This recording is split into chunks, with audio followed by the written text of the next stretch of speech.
দেশি বিদেশি বাঙালি অবাঙালি বিভিন্ন রকমের রান্না খুব সহজে বাড়িতে তৈরি করার জন্য সাবস্ক্রাইব করে নিন শম্পাস কিচেন। আর আমার সমস্ত রান্নার আপডেট সবার আগে পাওয়ার জন্য বেল নোটিফিকেশনটা ক্লিক করতে ভুলবেন না। নমস্কার, welcome to Shampa's kitchen. Shampa রান্নাঘরে আপনাদের সকলকে স্বাগত জানাই। আজকে আমি তৈরি করব এঁচোড়ের কালিয়া। আমার রেসিপিটা ভালো লাগলে অবশ্যই রেসিপিটাকে লাইক করুন, শেয়ার করুন। তাহলে চলুন আমরা তৈরি করি এঁচোড়ের কালিয়া।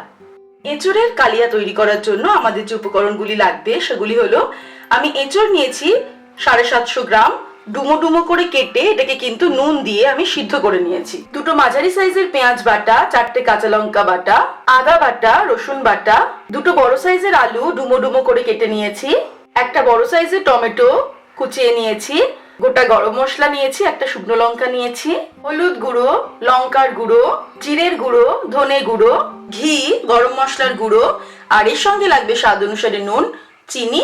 আর রান্নাটা আমরা সর্ষের তেলে করব। প্রথমে কড়াই গরম করে তার মধ্যে আমরা সর্ষের তেল দিয়েছি। এবারে আমরা প্রথমে আলুটাকে ভেজে নেব।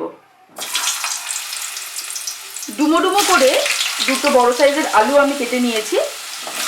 আপনারা চাইলে কিন্তু আলুর পরিমাণটা কমাতে বা বাড়াতে পারেন নিজেদের ইচ্ছা অনুযায়ী। আলুটা ভাজার সময় সামান্য একটু হলুদ আমি ছড়িয়ে দিলাম।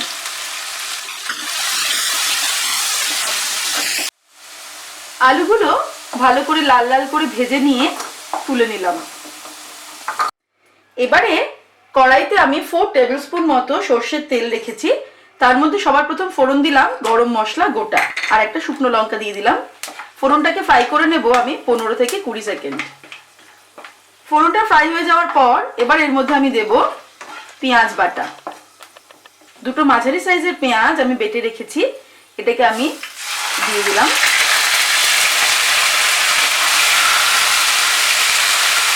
পেঁয়াজটাকে ফ্রাই করে নেব সময় নিয়ে, 2 মিনিট মতো সময় লাগবে পেঁয়াজটাকে ফ্রাই করতে। মাঝারি আছে আমি পেঁয়াজটাকে ফ্রাই করে নেব। 2-3 মিনিট আমি পেঁয়াজটা ফ্রাই করলাম মাঝারি আছে।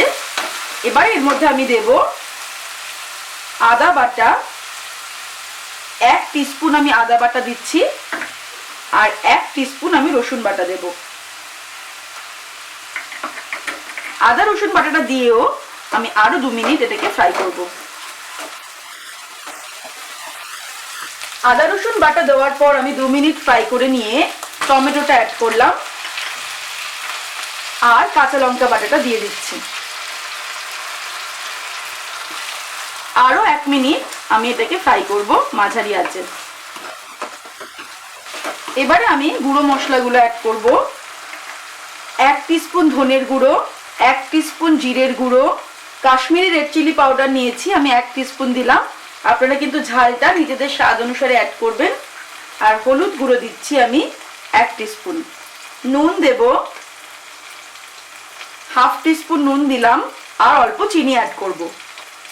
1/2 টিস্পুন মতো আমি চিনি দিলাম। অল্প জল অ্যাড করলাম আমি 2 টেবিল স্পুন মতো। এবারে মশলাটাকে কষিয়ে নেব। আঁচটাকে আমি বাড়িয়ে দিয়েছি। মশলা থেকে তেল বের না হওয়া পর্যন্ত আমাদের মশলাটা কষাতে হবে। হাই ফ্লেমে 1 মিনিট ফ্রাই করাতেই মশলা থেকে কিন্তু তেল বেরিয়ে গেছে। এবারে আমি আঁচটাকে কমিয়ে নিয়ে এর মধ্যে অ্যাড করছি সিদ্ধ করে রাখা এঁচোড় আর ভেজে রাখা আলু।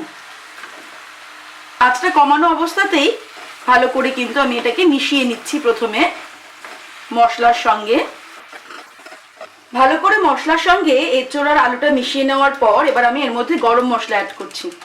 1/2 টিস্পুন আমি গরম মশলা অ্যাড করলাম, আর ফ্লেমটাকে বাড়িয়ে দিয়ে আমি এবার এটাকে আরো 2 মিনিট কষিয়ে নেব। কনস্ট্যান্ট কিন্তু আমাকে 2 মিনিট নাড়তে হবে যাতে নিচে না লেগে যায়। হাই ফ্লেমে 2 মিনিট আমি কষিয়ে নিচ্ছি। 2 মিনিট হাই ফ্লেমে কষিয়ে নেওয়ার পর আমি এর মধ্যে জল অ্যাড করছি।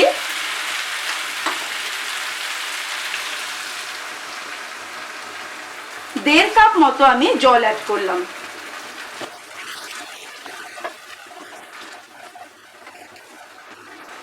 ফুটে উঠলে আঁচটাকে কমিয়ে দিয়ে আমি এটাকে ঢেকে দেব। 10 মিনিটের জন্য ঢেকে দেব, কারণ আলুটা সিদ্ধ হতে সময় লাগবে। 10 মিনিট হয়ে গেছে। এবার আমি ওভেনটাকে বাড়িয়ে দিচ্ছি আর এর মধ্যে অ্যাড করে দেব ঘি। 2 টিস্পুন আমি ঘি অ্যাড করে দিলাম।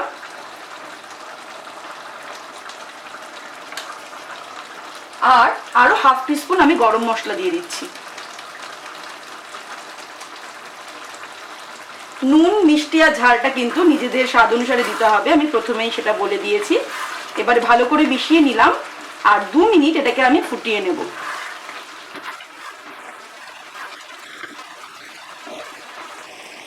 2 মিনিট ফুটিয়ে নিয়ে আমি ওভেনটা অফ করে দিলাম। এবার এটাকে আমি ঢেকে রাখবো 5 মিনিটের জন্য, যাতে গরম মশলা আর ঘিটা খুব ভালোভাবে এর সঙ্গে স্মেলটা একদম মিশে যায়। তারপর আমি গরম গরম এঁচোড়ের কালিয়া, গরম গরম ভাত, রুটি, লুচি, পরোটার সঙ্গে কিন্তু সার্ভ করব। তৈরি হয়ে গেছে আমাদের আজকের রেসিপি এঁচোড়ের কালিয়া। সুস্থ থাকবেন, ভালো থাকবেন। আমি আবার হাজির হব নতুন নতুন রেসিপির সঙ্গে। নমস্কার।